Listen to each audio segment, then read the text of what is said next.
माँ संवेदना है, भावना है, एहसास है माँ। माँ जीवन के फूलों में खुशबू का वास है माँ। माँ कलम है, स्याही है, दवात है माँ।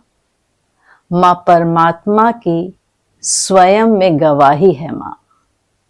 नमस्कार दर्शकों, कोना मनका में पुनः अभिनंदन।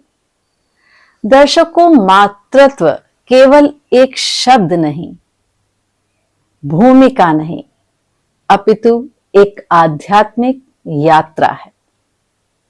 मां अनेक रूपों में हम में समाहित है। कभी रोते हुए बच्चे का पलना बनकर, तो कभी मरुस्थल में झरना बनकर, कभी झुलसे हुए हृदयों के लिए सांत्वना बनकर, तो कभी शिव शक्ति और दुर्गा बनकर। मां की इसी अवधारणा को आगे बढ़ाते हुए हमारी आज की अतिथि ने मां के भीतर समाहित नारी शक्ति, त्याग, प्रेम की भावना को अपने निजी जीवन के अनुभवों के ताने बाने से बुना है। तो चलिए मिलते हैं अपनी आज की अतिथि नेहा अरोरा जी से और जानते हैं क्या है इस पुस्तक में खास। नेहा जी, आपका स्वागत है हमारे मंच कोना मन। नेहा जी, आपकी पुस्तक नारी शक्ति और मातृत्व की गहरी समझ को उजागर करती है। क्या आप हमारे दर्शकों को ये बता सकती हैं कि एक मां की भावनात्मक बुद्धिमत्ता यानी इमोशनल इंटेलिजेंस किस प्रकार से एक उसके स्वयं की, परिवार की मानसिक स्थिति और आध्यात्मिक उन्नति में सहायक हो सकती है? सुमन जी, जैसे आपने बात करी, बहुत ही ब्यूटीफुल क्वेश्चन है ये। इमोशनल इंटेलिजेंस अपने आप में एक बहुत गहरी चीज है और मैं पहले इसको समझाना चाहूंगी ये बेसिकली होता क्या है। आजकल हम लोग देख पा रहे हैं कि हम लोग रील वर्ल्ड में बहुत ज्यादा एम्फेसाइज कर रहे हैं। हम लोग बहुत ज्यादा फोकस्ड है रील वर्ल्ड की तरफ, जहां हमारे लिए सामने वाले का एक कॉम्प्लीमेंट या सामने वाले के थ्रू किया हुआ एक लाइक हमारे हमको इतना ज्यादा हिला जाता है, हमें ऐसा लगता है हम कितने खूबसूरत है, कितने ब्यूटीफुल है, और सामने वाले ने अगर हमें एक लाइक नहीं करा, that one single like on the Instagram, वो हमें पूरी तरह से ब्रेक भी कर जाता है जी। इमोशनल स्टेबिलिटी एक मदर के थ्रू, अगर एक मदर इमोशनली स्टेबल है तो उससे रिलेटेड उसकी पूरी family, not only her children, उससे पूरी फैमिली इंपैक्ट पड़ती है। मैं आपको एक एग्जांपल के तौर पे समझाना चाहती हूँ। हमारे पास बच्चे आते हैं, बच्चे स्कूल से आते से ही बच्चे ने कहा कि मम्मा आज मुझे सुमन बहुत जोर से एक स्लैप मार दिया। अब मैं अनाया की मॉम, सुमन की मॉम को डायरेक्ट कॉल करूंगी और बोलूंगी कि आपकी बेटी ने मेरी बेटी को आज मारा इतनी जोर से। बच्चा क्या सीखा कि मेरे पास मेरी मम्मा है, अब मेरी मम्मा मेरी सारी फाइट्स लड़ेंगे। हमने हमारी तरफ से बच्चे को प्रोटेक्ट किया है, but was that emotionally intelligent action? No. हमने अपने बच्चे को अपने ऊपर डिपेंडेंट बना लिया। हमने बच्चे को यह सिखा दिया कि बेटा whenever the problem comes I am there with you. However time कहकर नहीं आता है, वक्त कहकर नहीं आता है। वक्त बहुत अनप्रेडिक्टेबल है। जब वक्त में आन पड़ेगी, जब उस बच्चे को आन पड़ेगी और उसे अपनी फाइट्स खुद लड़नी पड़ेगी, तो क्या वो प्रिपेयर्ड है बच्चा? हमें उस बच्चे को उस पर्टिकुलर चीज के लिए प्रिपेयर करना, और वो दुनिया की कोई और चीज नहीं कर सकती सिवाय एक माँ के। जब मैं अपनी बुक की बात करती हूँ तो इस बुक में मैंने उस माँ को यह बताया हुआ है कि आपके अंदर कितनी शक्तियां हैं। हम खुद भी भूल चुके हैं उन शक्तियों को। वी बीइंग अ मदर, हम खुद भी भूलते जा रहे हैं कि हमारे अंदर इतनी शक्तियां। आपको क्या पता है, एक वक्त ऐसा था जब हम लोग अपने माओ के नाम से पहचाने जाते थे। कुंती पुत्र, अंजनी पुत्र। आज वो वक्त कहाँ गया है? हम अपनी आइडेंटिटी खुद ही भूलते जा रहे हैं। हम खुद ही इस भेड़ चाल पे जाते जा रहे हैं जहां हमें we are compromising with our own self identities. बिल्कुल, जस्ट बिकॉज हमें भी नहीं पता है। और एक माँ अगर इमोशनली इंटेलिजेंट होती है तो वो ना खुद वो अपनी पूरी फैमिली को, अपने बच्चों को, अपने हस्बैंड को, सबको वहां खड़ा रखती। जी, हमारा दूसरा प्रश्न है कि sacred shadows the mother's path केवल मातृत्व पर नहीं बल्कि आत्म खोज, आत्मनिर्भरता की यात्रा पर भी आधारित है। आप बताएंगे कि इसे पढ़कर लोग किस तरह से अपने जीवन में बदलाव ला सकेंगे। This book is specifically about that. आपके अंदर जो सारी चीजें हैं, मैं आपको कौन होती हूँ बताने वाली, बस हम भूलते जा रहे हैं। और मैं आपको याद दिला रही हूँ कि आपके अंदर ये सारी पावर्स हैं, उसको देखो, को सीखो। और अगेन, दो ये बुक डेडिकेटेड है मदर्स को, because there was a time, there was a phase when I was all alone for my daughter. I was both mama and papa to my daughter. मैं अपने बच्ची के लिए ममा और उसके पापा दोनों का रोल निभा रही थी, और मेरे लिए बहुत डिफिकल्ट था क्योंकि मैं उससे पहले डिपेंडेंट थी। आई वॉज टोटली डिपेंडेंट कि हस्बैंड है, हस्बैंड का पैसा लेकर आएंगे, मैं अपनी बेटी को रेज करूंगी। It was as simple as that. But then जब मेरे ऊपर पूरी रिस्पॉन्सिबिलिटीज आ गई, तब मुझे समझ में आया कि ना, ये तो मैं I am unable to do that because I don't know whether I can. मुझे नहीं पता था उस पर्टिकुलर मोमेंट पे। धीरे धीरे जब आपके आसपास और कुछ भी नहीं है तो आप खुद रेज होते हो। और मुझे सिर्फ अपने बच्चे के लिए माँ और पिता नहीं बनना था, मुझे मेरे बच्चे को ये भी सिखाना था कि वक्त ऐसा भी आता है। और अगेन, बच्चे, जैसे हमने बहुत बार सुना है, बच्चे सुनते कम, देखते ज्यादा है। मुझे उसके सामने एक लाइव एग्जाम्पल बनना था कि बेटा ऐसे मोड़ पर भी जीवन जिया जा सकता है। Giving up is no option. Will have to stand straight and will have to walk up ahead. आगे चलना है। और आगे चलते चलते चलते चलते जब ये वाली बुक मैंने लिखना स्टार्ट करी, जब मैंने अपनी हिडन पावर्स को एक्सप्लोर किया, तब मुझे पता चला कि कितनी सारी खूबियां हैं एक माँ के अंदर। अच्छा, मेरे सामने एक और एग्जाम्पल थी, अ लिविंग लायनेस, मेरी अपनी मम्मा। क्योंकि मैं अपनी मम्मा को देख रही थी, मुझसे ज्यादा प्रॉब्लम उनकी लाइफ में भी थी। आज उनकी डॉटर विद हर डॉटर उनके पास आई हुई थी, बट मेरी मम्मा was nothing less than a lioness then. She stood straight. वो खड़े रहे और उन्होंने मुझे बोला, नेहा कोई बात नहीं, आगे चलो, because she was emotionally intelligent. उन्होंने मुझे भी वो रास्ता दिखाया कि आगे बढ़ो, चलो, कोई बात नहीं, ये जीवन का एक हिस्सा है। खड़े होकर बताओ, अपनी बेटी के सामने एक एग्जाम्पल बन के दिखाओ। कल बेटी बहुत अच्छे से बोल सके कि ये मेरी माँ थी और यही मेरा पापा था। She is the one. तो वो बनने के लिए जब मैंने अपनी हिडन पावर्स को एक्सप्लोर किया, मुझे, और उसके बाद मैंने स्टडी करना स्टार्ट करी। कितनी लेडीज है, मतलब मेरा दर्द तो कुछ भी नहीं था, कुछ भी नहीं। कितनी ऐसी लेडीज है जो इतनी आगे बढ़ चुकी हैं, और कितनी ऐसी लेडीज थी, कितनी ऐसी ममास थी जो आगे नहीं बढ़ पा रही थी। वो मेरे आगे पीछे एग्जाम्पल्स थी। वो अपनी लाइफ में बहुत ज्यादा स्ट्रगल अभी तक भी कर रहे थे। मुझे समझ में आया कि नहीं, वो भूल चुके हैं अपनी पावर्स को। और ये बुक उन सब माओं को रिमाइंडर याद दिलाएंगी, नॉट ओनली मदर्स, बल्कि औरों के लिए भी एग्जाम्पल बनेंगी, लड़कों के लिए भी एग्जाम्पल बनेंगी, you know, for that matter any human being, कि खड़ा वापस हुआ जा सकता है। We can always stand again. We just need a little patience और अपनी पावर्स को एक्सप्लोर करना।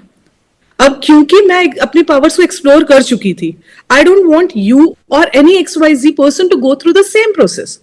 तो मैंने वो बुक के फॉर्म में लिख दिया कि इसको पढ़कर एटलीस्ट याद कर लो कि you are capable of doing that particular thing. एक सवाल यूं ही मन में आया कि क्या है इसमें खास, क्यों लिखी है आपने ये किताब? Time was wrong. I was in depression for 6 good months। वो 6 महीने अपने जीवन के मैंने बर्बाद किए हैं। मैं नहीं चाहती हूँ कि कोई और लड़की या कोई और माँ या कोई और इंसान वो 6 महीने अपने बर्बाद करे।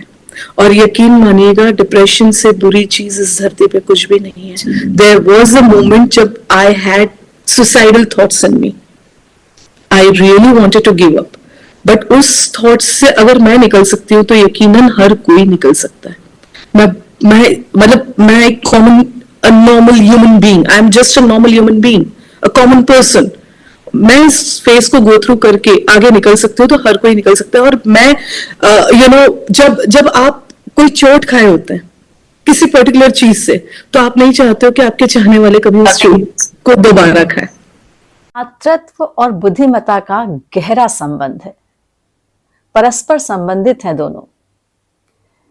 एक माँ अपने इमोशनल इंटेलिजेंस से, भावनात्मक बुद्धिमत्ता से किस प्रकार अपने बच्चों की परवरिश करके और अपने जीवन को संतुलित कर सकती है, ये विश्वास नहीं करेंगी, बट मैं भी एक पैम्पर्ड बच्चा थी अपने पापा का।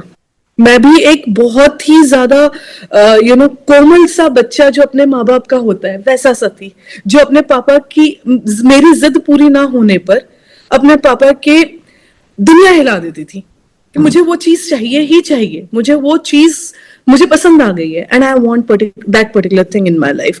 सो वो वाला फेज, मुझे उस समय मेरे अंदर कुछ भी ऐसा नहीं था कि आई वाज इमोशनली बहुत इंटेलिजेंट और समथिंग लाइक दैट।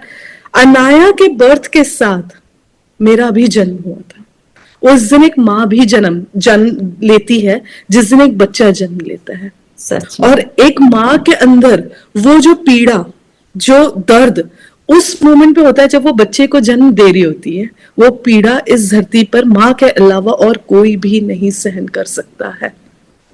और वो दर्द को अगर हम लोग सहन कर सकते हैं तो हमारी पावर्स कितनी ऊंधी है। हम क्यों, मुझे समझ में नहीं आता है, हम लोग क्यों इक्वालिटी वाले डिमांड में रखे हुए हैं।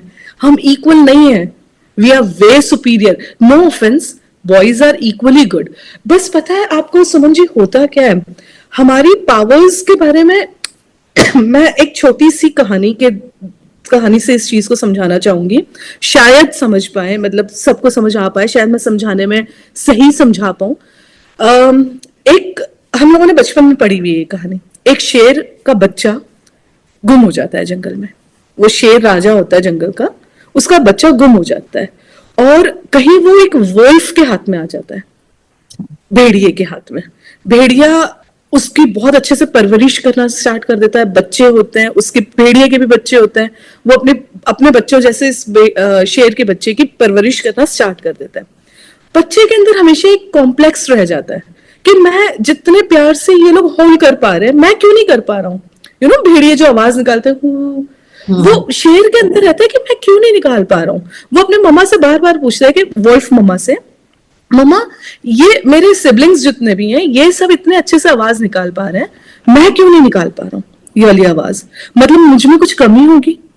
उसकी मम्मा बोलते हैं कि नहीं बेटा, तुम्हें कोई कमी नहीं, कीप प्रैक्टिसिंग, तुम निकाल पाओगे इस आवाज को। वो रोज प्रैक्टिस करता है बट नहीं निकाल पाता है, हमेशा वो अपने कॉम्प्लेक्स में ही रह जाता है, एक कॉर्नर में बैठा रह जाता है। एक दिन उसकी मुलाकात उसके फादर, रियल फादर लायन से हो जाती है, शेर से हो जाती है। शेर उसको पहचान जाता है कि ये तो मेरा बच्चा है, इसका बर्थ मार्क है। वो उसको बोलता है कि चलो तुम मेरे साथ, तुम मेरे बच्चे हो। वो बोलता है नहीं, मैं तो मेरी मम्मा का बच्चा हूं। शेर उसको धीरे धीरे याद कराता है, to concise, to make it short, उसको याद दिलाते हैं, उसको लेकर जाते हैं अग्रीमेंट के साथ कि हाँ ठीक है, आप अपनी वोल्फ मम्मा को मम्मा मानो, but at the end of the day आपकी रियलिटी ये है। उसको धीरे धीरे दहाड़ना सिखाता है, शेर अपनी आवाज में दहाड़ना सिखाता है। और आई बिलीव 2 या 3 ट्राई के बाद शेर बहुत अच्छे से दहाड़ लेता है, और वो उसकी आवाज इतनी खूब होती दहाड़ने की, इतनी अच्छी होती कि आसपास हर कोई डर जाता है, हर कोई आसपास घबरा जाता है कि ये तो एक और शेर आ गया। इस कहानी, ये एक स्टोरी थी, इसका मॉरल इतना ब्यूटीफुल था, इतना ब्यूटीफुल। वो शेर और कोई नहीं, वो हम है। हम दूसरों के, we just try to degrade our value comparing ourselves to someone else. हम भूल जाते हैं कि वो वोल्फ है, वो हम शेर हैं, वो हॉल कर रहे हैं, हम दहाड़ रहे हैं, हम जंगल के राजा हैं। हम चाहें तो हमारे बच्चों को हम कहां से कहां लेकर जा सकते हैं, हम रानी लक्ष्मी बाई बन सकते हैं, हम माँ दुर्गा की शक्ति रखते हैं। हम कौन सी शक्ति नहीं रखते हैं? वो शेर जिससे पूरा जंगल डरता है, वो शेर के ऊपर माँ दुर्गा सवारी करती है। बिल्कुल सही है, क्योंकि माँ दुर्गा मैं, वो माँ दुर्गा मैं हूं, वो मैं क्यों नहीं बन सकती हूँ? वो नारी शक्ति मेरे अंदर क्यों नहीं आ सकती है? और इस चीज को उठाने के लिए, इस चीज को जगाने के लिए कि नहीं तुम लोग भेड़िया नहीं हो, प्लीज प्लीज माओ जागो।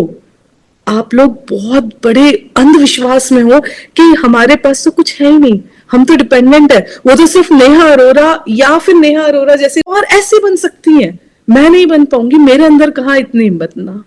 तुम शेर की औलाद हो, तुम शेर हो, एक बार दहाड़ो।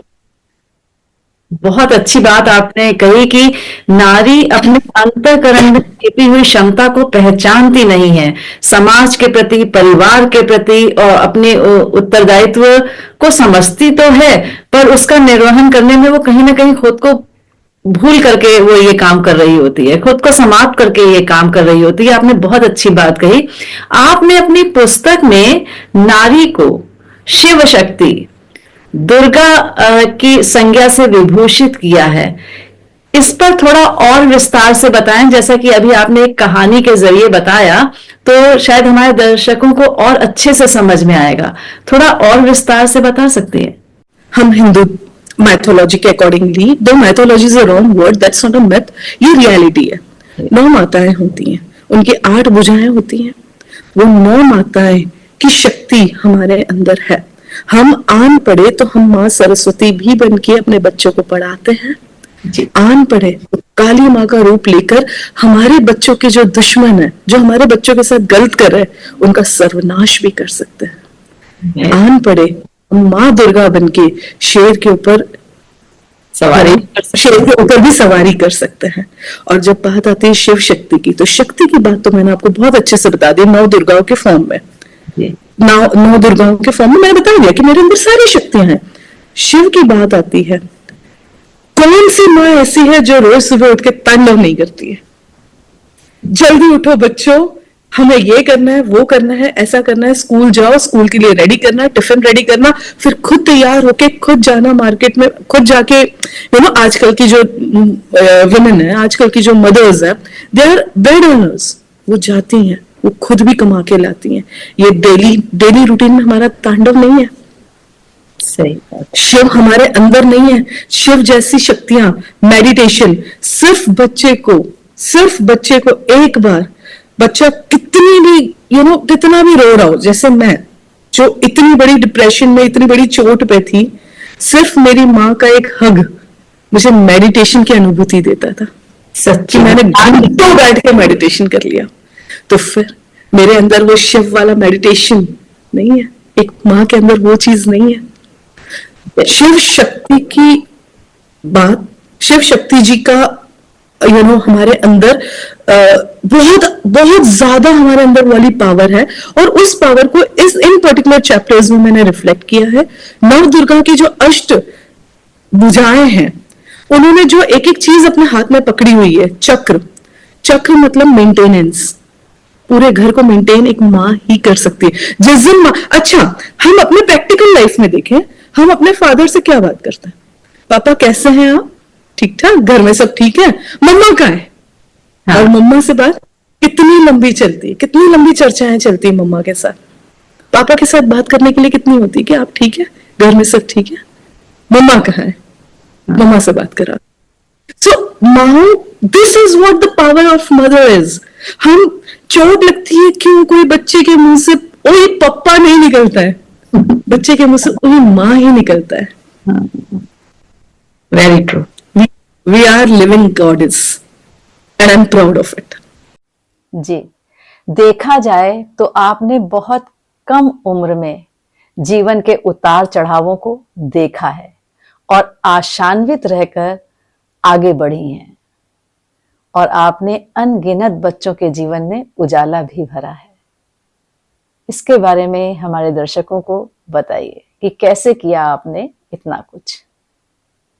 झूठ नहीं कहूंगी, मुझे मेरे लाइफ में बहुत सारे ऐसे लोग रहे, in fact I am blessed with the family and friends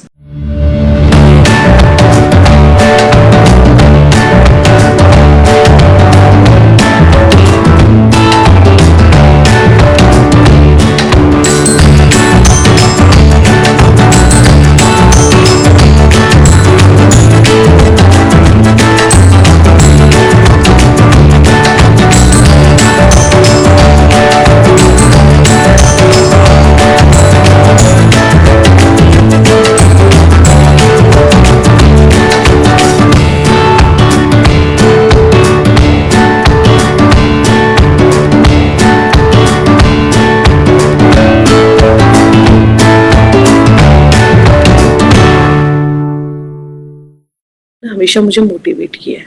मेरी मम्मा, मेरी बड़ी मम्मा, मेरे पापा, I remember the time I was crying और मेरे पापा मेरे पास आए थे और मुझे बोले थे कि Neha, you will have to give up on your daughter. मैंने कहा था पापा आप एक काम करो, you give up on your daughter और मैं अपनी डॉटर को गिव अप कर देती हूँ। It's as simple as that. तब मुझे मेरे पापा ने बोला था, then I am taking care of my daughter, you have to get up and take care of your daughter. वो पल मेरे जीवन का एक इतना ज्यादा एक यू टर्न लेकर आया था कि पापा ने बहुत छोटे शब्दों में मुझे बहुत बड़ी शिक्षा दे दी थी कि yes, he is taking care of his daughter and I should get up and take care of my daughter. और ऐसे उन पर्टिकुलर दिनों में there was one Rita Arora aunty, उन्होंने मुझे बहुत सपोर्ट किया। उनके हस्बैंड बलजीत अंकल, उन्होंने मुझे बहुत सपोर्ट किया। मेरी बड़ी मम्मा, बड़े पापा, भाई बहन, दोस्त, friends, Tabrez Khan, one of my very good friends, उसने मुझे बहुत सपोर्ट किया। बहुत सारे ऐसे अनगिनत लोग हैं जिनका मैं नाम शायद नहीं ले पाऊंगी इतने छोटे इंटरव्यू में। उन्होंने आपकी बहुत सहायता करी। They are the reason I am. Neha ji, आपने graduate record examination, graduate management admission test और international English language testing system में विशेषज्ञता हासिल की है। आप आज की सशक्त नारी हैं, संवेदनशील नारी हैं और एक सफल शिक्षिका के रूप में जानी जाती रही हैं। आपने अपनी पहचान बनाई है। अपने करियर की शुरुआत कैसे की, ये हमारे दर्शकों को बताइए। एक छोटी सी बात से इस बात को बताना चाहूंगी।